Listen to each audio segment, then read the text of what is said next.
Originally, this level was going to transition us to farm. We would go all the way through to the dance, where Ellie and Dina share their first kiss. Then we would play through farm, and when Ellie plays the guitar at night, she would remember the Seth incident. So, the opening for this was a little tricky. We needed it to match at least a little what you might expect emotionally coming. Something we really wanted to do was highlight the way their lives had turned upside down since she went down this path. We had this idea of recontextualizing all of our usual gameplay mechanics that were designed for really violent ends. The workbench, door bashes, throwable weapons, and even the infected, which is my personal favorite. Peppered throughout the level are moments of levity or shared history, all the while seeing how happy and mundane they all were before her huge... We use our workbench a lot to make a lot of things that kill and maim and hurt people. Here, we had the silly idea of using the same feel, harkening back to the same animations, using the exact same UI to instead fix a drink. Like the workbench, you could pick your base, and then you could add something to it. And at the time, we had some different reactions from Ellie based on how strong you chose to make the drink. Something we wanted to prototype, though, before it got cut, was picking up some ingredients around to add, like a lime or maybe a bottle of someone's favorite whiskey or salt, like you were earning upgrades. We also toyed with having Ellie carry around the drink you made and occasionally sip it, psyching herself up to go talk to Dina inside because she's nervous. It got too noodly, though, because she would need to keep placing it somewhere before she did anything, so it would have ended up more trouble than it was worth.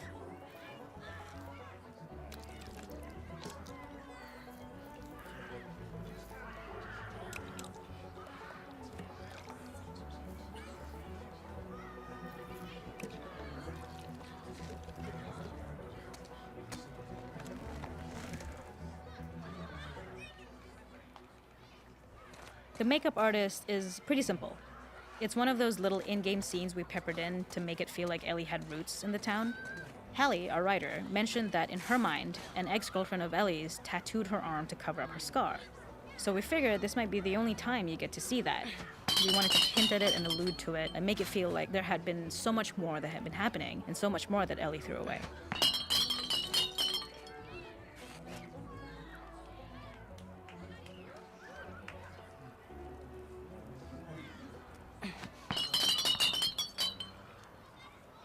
It is not a festival without one of these throwing games. This one, of course, uses our throwable system where you're often chucking explosive things or stunning things, but for a more wholesome purpose, although some people take this game really seriously. A fun aspect of this is if you did well, you could win a toy here. This is one of my favorite sections because I think that it achieves both the slice of life aspect of Jackson while also being a stark reminder of how dark the world that they live in really is. To attract attention and curiosity, one of the kids was supposed to make this adorable, messed up little clicker impression, and the others would giggle. We tried a version where if you got close enough, the kid might try to follow you a little before turning back. Since clickers are blind and move by echolocation, for this game of messed up tag, Ellie must close her eyes and listen for when the children give themselves away. The thought was that these kids are in relative safety. They still grow up with the dangers of clickers and runners, and all those lessons would embed themselves in the games that they play.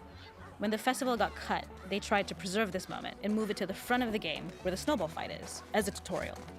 However, being in the headspace of a clicker doesn't really teach you how to deal with them. Eventually, it evolved, and there's a hidden spot at the back that was just a bit of fun. It was highlighting Jackson's normalcy with something we would find in a real world. In the back, you would find teenagers finding some alone time with each other in a dark corner of a party. It was rewarding the player for peeking into a hidden corner, but ultimately redirecting them back to the festival. We also had versions of them smoking weed here, despite Maria's consternation, probably having gotten it from Eugene.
The makeup artist is pretty simple.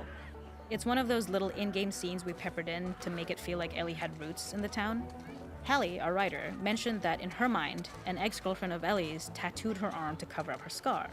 So we figured this might be the only time it is not a festival without one of these throwing games.